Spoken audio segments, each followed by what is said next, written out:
Receita de hoje: bolo de nada. Bem-vindos ao Cozinha da Nai.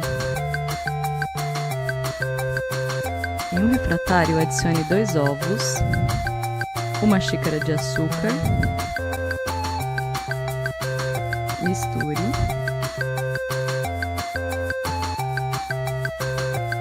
acrescente 1/4 de xícara de óleo,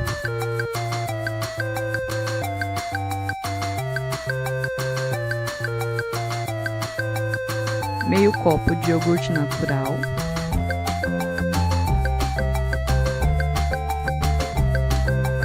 sempre misturando a cada ingrediente adicionado. Acrescente 1 xícara de farinha de trigo,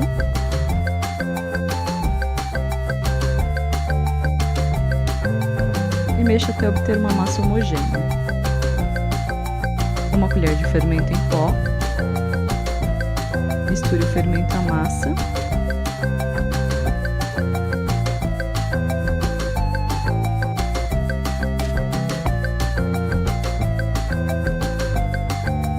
despeje em uma forma untada e enfarinhada e leve para assar em forno médio pré-aquecido por 30 minutos.